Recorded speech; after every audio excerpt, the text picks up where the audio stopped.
मेरे तरफ से सभी लोगों को गुड इवनिंग। चलिए फटाफट इस वीडियो के साथ सभी लोग जुड़ जाए ताकि मैं इस वीडियो को जल्दी से शुरू कर सकूं। इसके पहले आप लोग एक बात जान लें कि जो भी भाई बंधु हमारे वीडियो के साथ जुड़े हैं वो इस वीडियो को जम के लाइक करें, सब्सक्राइब भी करें, कमेंट भी करें, शेयर भी करें और अपने सर्किल के जितने भी भाई बंधु हैं उन सभी लोगों को इस वीडियो के साथ जोड़ें, ठीक है। और एक चीज़ और, जो भी नए बच्चे हमारे वीडियो के साथ जुड़ रहे हैं वो इस वीडियो को देखने के साथ साथ हमारे यूट्यूब चैनल पर जाके प्ले लिस्ट से वहाँ से 1 से लेके अभी तक का वीडियो देख सकते हैं, ठीक है।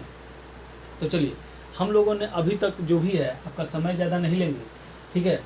तो स्टार्ट करते हैं टॉपिक कि अभी तक हम लोग देखिए क्या, तो बाबर को पढ़ लिए, बाबर पढ़ लिए, ठीक है।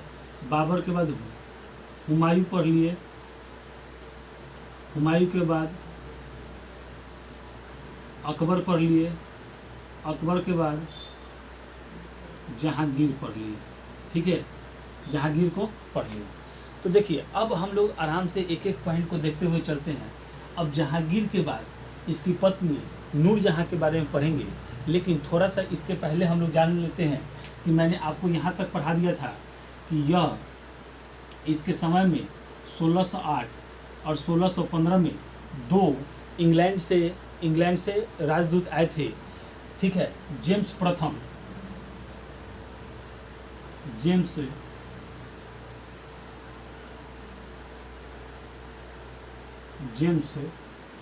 प्रथम का राजदूत था कौन?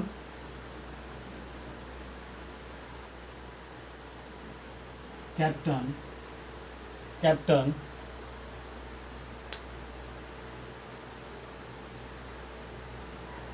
हॉकिंस,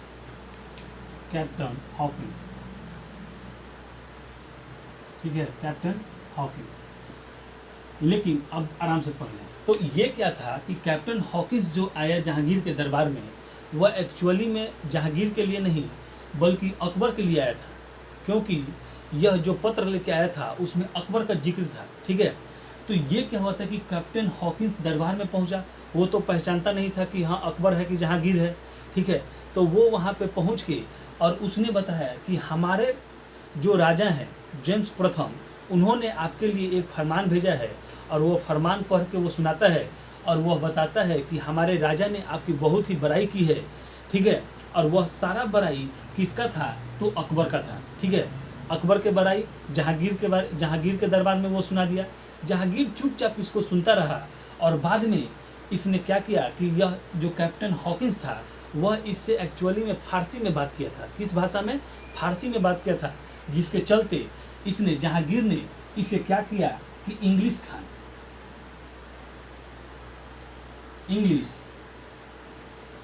खान की उपाधि दे दी, ठीक है। कैप्टन हॉकिंस को क्या हुआ?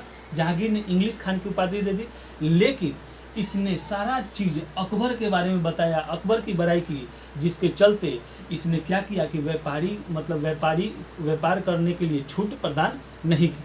लेकिन 1615 में फिर से जेम्स प्रथम का राजदूत बन के टॉमस रो आया, ठीक है। रो आया तो इसने क्या किया कि यह जहांगीर के बारे में बताया और जहांगीर ने इसे व्यापारिक छूट प्रदान कर दी, ठीक है। तो ये आराम से आप समझ लिए जहांगीर के बारे में। अब आराम से पढ़िएगा कि जहांगीर की पत्नी का नाम था, इसी का पत्नी का नाम नूरजहां,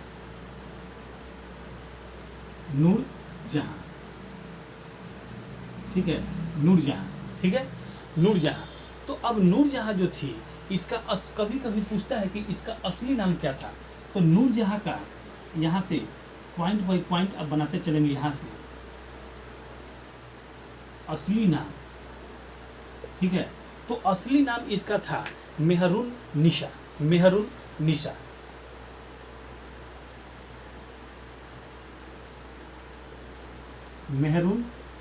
इसका असली नाम था, ठीक है। अब जो था नूरजहां, ठीक है, यह जो नूरजहां थी यह एक विधवा थी, ठीक है। यह क्या थी? एक विधवा थी। किसकी विधवा थी? तो शेर अफगान यानी कि अली कुली बेग, ठीक है। यह जो थी इसका नूरजहां अली कुली वेग, ठीक है, जिसका नाम क्या था, तो शेर अफगान, शेर अफगान, ठीक है, शेर अफगान, ठीक है, शेर अफगान, ठीक है। तो अली कुली बेग या शेर अफगान की यह क्या थी, तो विधवा थी,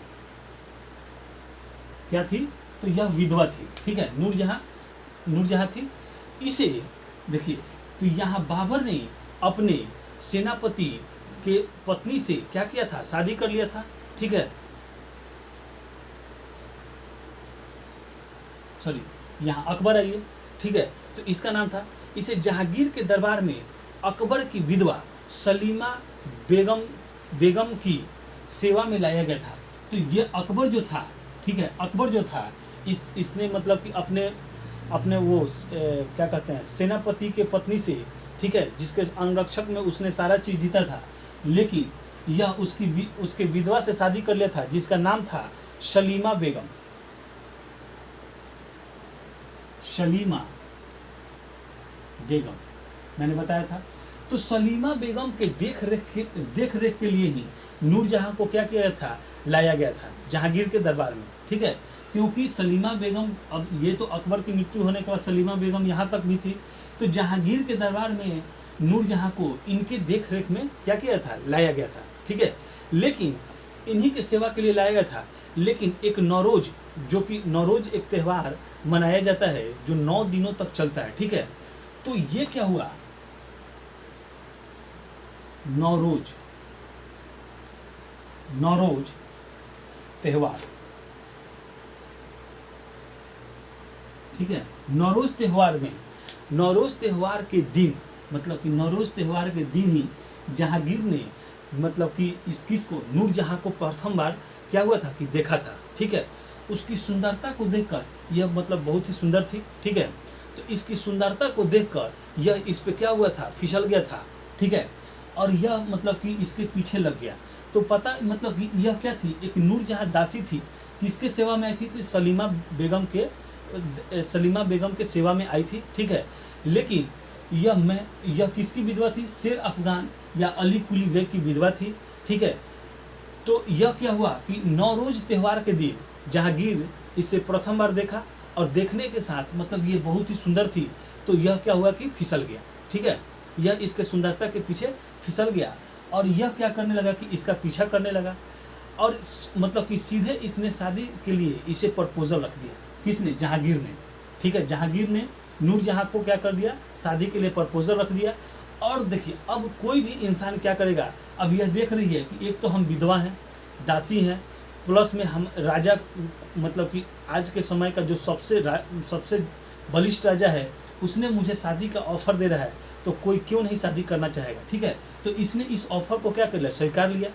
तो जब मतलब कि तो ये क्या हुआ था कि नूरजहां ने, मैंने मेहरुन्निसा ने, अभी तक मेहरुन्निसा ने इससे पूछा कि मतलब कि आप क्यों मेरे मतलब शादी करना चाहते हैं, तो उसने बताया कि तुम बहुत ही सुंदर हो, ठीक है, तो इसने बोला कि बस इतने ही नौरोज त्यौहार के दिन वो सजी धजी थी, ठीक है, मतलब कि पूरा मेकअप वगैरह की थी, ठीक है, और जब इसे पता चल गया कि जहांगीर जो है मेरे पीछे पड़ा है, तो वो भी भाव खाने लगी, ठीक है, और इसी एवज में नूरजहां ने क्या किया, मतलब कि बोला उसे कि आज पर्व के दिन तो मैं थोड़ा बहुत सजी हूँ, जब कभी शादी वगैरह हो, पार्टी फंक्शन हो, जब मैं उस दिन सजूंगी तो आप और मतलब कि मतलब पागल हो जाएंगे, ठीक है। तो इसने क्या किया कि जहांगीर ने नूरजहां को, ठीक है, नूरजहां को नूर महल, ठीक है, कौन सी, नूरे महल, ठीक है, नूरे महल की उपाधि दे दी, ठीक है, यानी कि तो नूर मतलब क्या होता है, सुंदर, और महल मतलब कि इस महल की सबसे सुंदर महिला हो तुम, क्या कहता है, उपाधि लिखेंगे, ठीक है, इस महल की सबसे सुंदर महिला तुम ही हो, ठीक है, तो इसने क्या कर दिया, नूरे महल की उपाधि इसे दे दिया, ठीक है। और क्या हुआ कि 1611 में, डेट मेंशन कर लीजिए, 1611 में, ठीक है, शादी कर ली, 1611 में इसने क्या कर लिया, शादी कर लिया, ठीक है। इसने जहांगीर ने नूरजहां से क्या कर ली, शादी कर ली। अब ये बेचारा देखिए, जहांगीर का एक पुत्र था शाहजहां, ठीक है, कौन था, शाहजहां। तो आराम से यहाँ देखते हैं हम लोग।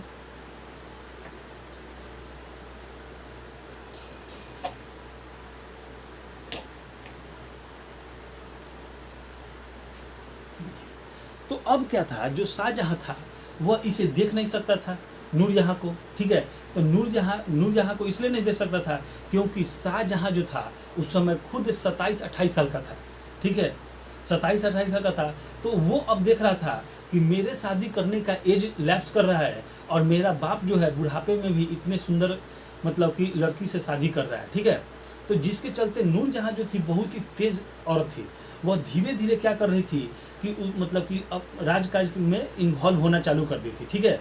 यहाँ तक कि जहाँ जहांगीर सिग्नेचर करता था वहाँ वो भी सिग्नेचर करती थी, ठीक है। तो ये देखते हुए शाहजहां जो है वह उसे देख नहीं सकता था कि ये अब क्या होता है, राजनीतिक में भी क्षेत्र हस्तक्षेप करने लगी, राजमहल में भी हस्तक्षेप करने लगी, ठीक है। ये सब देखते हुए नूरजहां ने सोचा कि यह मेरे लिए खतरा बन सकता है। तो उसने क्या किया कि अपनी भतीजी मुमताज को शाहजहां के पीछे लगा दिया, ठीक है। मुमताज नाम था अपनी भतीजी, नूरजहां की भतीजी ही थी मुमताज। उसने शाहजहां के पीछे लगा दिया, बोला कि तुम इसे फंसा लो, ठीक है। क्या बोल दी कि तुम उसे फंसा लो। तो 1611 में खुद जहांगीर ने नूरजहां से शादी की, ठीक है। और 1612 में शाहजहां ने मुमताज से क्या कर ली, शादी कर ली। तो ये सब चीज़ हम आपको बता देते हैं, लेकिन पहले नूरजहां के बारे में हम लोग जान लेते हैं, ठीक है। तो नूरजहां का भाई, ऐसा पूछा जाता है, ठीक है, नूरजहां, ठीक है, नूरजहां। तो अगर इसका भाई आपसे पूछता है, भाई,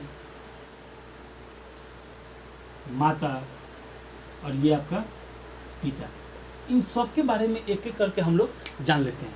तो भाई का नाम था आसफ खान, आसफ खान,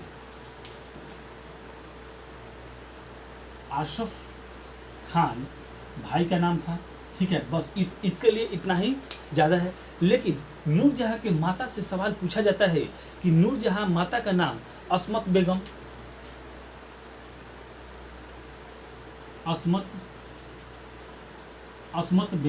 असमत बेगम थी। और यही एक ऐसी औरत थी जो गुलाब से इत्र निकालने का तरीका खोजा था, ठीक है, गुलाब से इत्र बनाने की खोज की थी। तो यहाँ लिख ले, गुलाब से इत्र, गुलाब से इत्र बनाने की खोज, ठीक है, बनाने की खोज इसने शुरू किया था।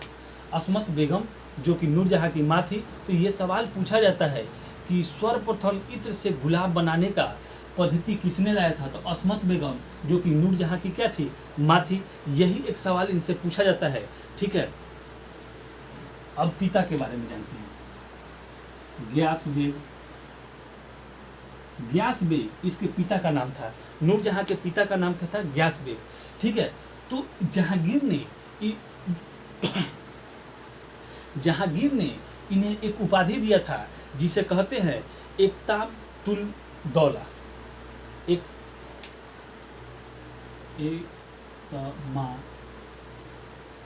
एकतमा तू दौला,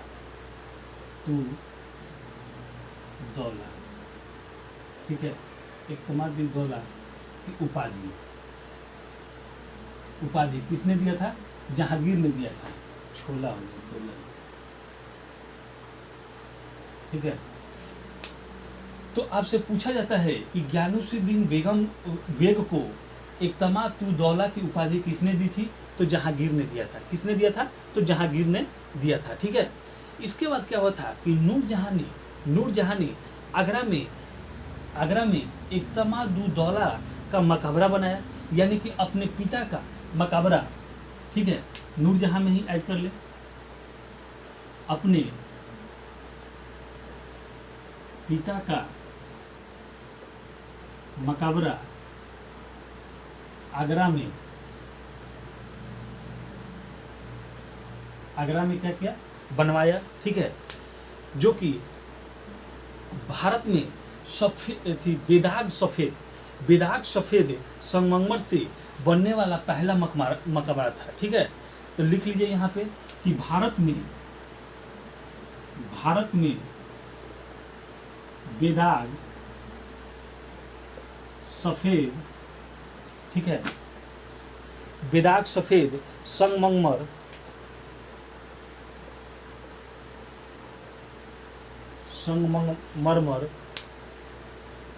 से बनने वाला संगमरमर से बनने वाला पहला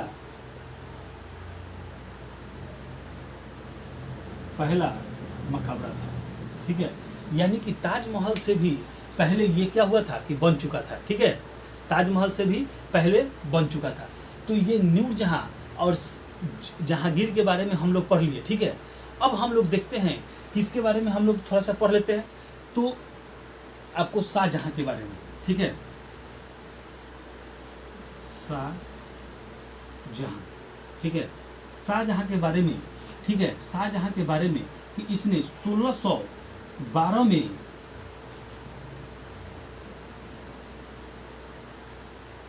मुमताज से क्या कर ली, शादी कर ली। ठीक है, ठीक है, इसके 14 बच्चे थे। कितने बच्चे थे? 14, जिसमें से, ठीक है, यहां कर लो, जिसमें से 7 ही बच्चे थे, जिसमें से 7 ही बच्चे थे। ऐसा कहा जाता है कि मुमताज की मृत्यु उसके 14वें बच्चे का जन्म देते समय ही, मतलब कि उसको क्या बोलते हैं, उसकी पीड़ा से उसकी क्या हुई थी, मृत्यु हो गई थी। ठीक है, समझ गए? तो आप यहाँ तक हम लोग देख लिए। अब हम लोग नूरजहां देख लिए, जहांगीर देख लिए, अकबर देख लिए, हुमायूं देख लिए, बाबर देख लिए। अब इसके टॉपिक में शाहजहां बचा हुआ है, और शाहजहां के टॉपिक में ही हम लोग मुमताज को भी पढ़ लेंगे साथ साथ। ठीक है, और इसके जो 14 बच्चों में से 7 बच्चे मतलब कि बचे थे, दारा शिकोह, औरंगजेब, ऐसे करके। तो 7 बच्चे में 4 उसके पुत्र थे और 3 उसकी क्या थी, बच्ची थी, मतलब कि पुत्री थी। तो 14 बच्चे को बताइए कि उस समय 14 बच्चे एक, मतलब कि एक पत्नियां से रहती थी। तो सोचिए कि उस, मतलब कि ये लोग कितना शादी, जहांगीर देखे कि स्टार्टिंग में ही 2 किया था, एक प्रेमिका रखा था, फिर नूरजहां से शादी किया, और इस तरीके से बहुत सारे रखे होंगे। तो उन सबको बाल बच्चा क्या होता होगा। ठीक है, तो इस तरीके से हम लोगों ने शाहजहां के बारे में भी कुछ टॉपिक हम आपको देख लिए। तो हम लोग यहाँ से अब क्या करते हैं कि अगला टॉपिक हम लोग का रहेगा शाहजहां। तो थोड़ा सा हम लोग शाहजहां के बारे में भी यहाँ से इंट्रोडक्शन आपको करवा देते हैं। ठीक है, चलिए, ठीक है। तो शाहजहां एक टॉपिक ही हम लोग अपना क्लियर कर लेते हैं। ठीक है,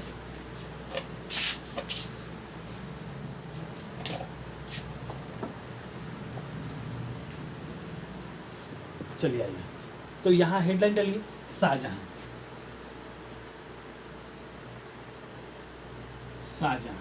ठीक है, इसका समय काल चला था 1627 से 58। ठीक है, 58। तो आप देखिए, तो शाहजहां के बचपन, शाहजहां का जन्म, अगर आपसे जन्म पूछता है, जन्म, बस आप लोग को केवल इंट्रोडक्शन देके मैं छोड़ दूंगा। ये टॉपिक हम लोग अगले टाइम से पढ़ें। जन्म आपको पूछेगा तो 5 जनवरी 1592 में हुआ था। ठीक है, किसके, देखिए, जगत गोसाई इसकी माँ थी, जगत गोसाई। यहां से ऐसे कर ले, माता जगत गोसाई। ठीक है, यही जगत गोसाई थी जो कि जहांगीर के दारू शराब पीने के कारण, ठीक है, ये क्या कर ली थी, आत्महत्या कर ली थी। ठीक है, इसके बचपन का नाम क्या था, बचपन का नाम खुर्रम। क्या था, खुर्रम। इसके बचपन का नाम क्या था, खुर्रम। ठीक है, खुर्रम, बचपन का नाम खुर्रम। 1612 में इसने मतलब कि आपको मैं बता दिया कि 1612 में इसने मुमताज़ से शादी कर ली और इसके टोटल कितने बच्चे थे, तो 14 में से 7 बच्चों की क्या हुई थी, मृत्यु हो गई थी और 7 ही बच्चे थे, ठीक है। जो कि 7 बच्चों में आपका दारा शिकोह, ठीक है। तो ये अगर नाम लिख देते हैं आप लोग, चाहे चलिए नाम क्या लिखना है। तो देखिए अब हम लोग अगले वीडियो में इसके आगे के मतलब कि बारे में पढ़ेंगे कि इसके 14 बच्चों में से 7 बच्चे जो बचे थे वो कौन कौन थे, ठीक है। और मतलब कि उनकी शासनकाल वो चाहे कैसे चले थे, या शाहजहाँ के बारे में भी हम लोग थोड़ा बहुत पढ़ लेंगे, ठीक है। तो देखिए एक चीज़ मैं बताना चाह रहा हूँ कि जो भी लड़के हैं, जो भी इस वीडियो के साथ भाई बंधु जुड़े हैं, ठीक है, वो कोशिश करें कि थोड़ा सा और बच्चे को मतलब कि जोड़ें, ठीक है। और समय से आने की आप लोग कोशिश करें, ठीक है। जब तक आप समय से नहीं आएंगे तो आपकी कंटिन्यूटी नहीं बनेगी। अगर आप ये सोचेंगे कि चलो अभी नहीं, हम लोग बाद में देख लेंगे, ये करेंगे वो करेंगे, तो फिर उससे कोई फ़ायदा नहीं है। एक टाइम टेबल बनाए। आप ही के डिमांड पे मैं 7 बजे इस चैनल को लेके आया, ठीक है, कि अगर 7 से 7:30 तक अगर आप पढ़ते हैं, 7:30 से 8 बजे तक आप रिवीजन करते हैं, ठीक है, और 8 से 10 अपना कोई वर्क कर लिए, तो आप देखें ना कि 7, 3, 10 आप 3 घंटा तो इसी तरह पढ़ लिए खेलते कूदते, ठीक है। अगर इसके अलावे अब 24 घंटे में 3 घंटा इधर हो गया, 21 घंटा बचा। अगर इस 21 घंटे में आप 3 घंटा और भी पढ़ लेते हैं तो बस 6 घंटा तो बहुत ज़्यादा इनफ होता है पढ़ने के लिए, ठीक है। इसी से मैं यहाँ पे लेके आया कि ताकि आपको इस वीडियो के साथ बैठने का मतलब कि बैठने का एक शेड्यूल आपके पास बन जाए, ठीक है। तो आप लोग कोशिश करें, ठीक है, टारे नहीं। अगर कोई भी चीज़ अगर टारते चले जाएंगे तो वो क्या होगा कि टारते चला जाएगा। आप केवल एक दिन पढ़ के ना देखें, ठीक है, अगले दिन आपको पढ़ने की इच्छा नहीं करेगी और वो फिर फुलफिल नहीं हो पाता है, ठीक है। तो चलिए कोई बात नहीं है, आप लोग इस चैनल को थोड़ा जम के लाइक करें, सब्सक्राइब भी करें, कमेंट भी करें, शेयर भी करें और अपने जितने सर्किल के भाई बंधु हैं, दोस्त महिम हैं, सभी लोगों को इस वीडियो के साथ जोड़ें, ठीक है। क्योंकि ये वीडियो, ये क्लास बस आप ही के डिमांड पे आया है, ठीक है। तो आप अगर इसके साथ प्यार नहीं दिखाएंगे तो फिर मेरे मतलब कि इस वीडियो को लाने का मेरा कोई फ़ायदा नहीं रह जाएगा, ठीक है। तो चलिए, जो भी भाई बंधु हमारे वीडियो के साथ जुड़े हैं उनको बहुत बहुत धन्यवाद।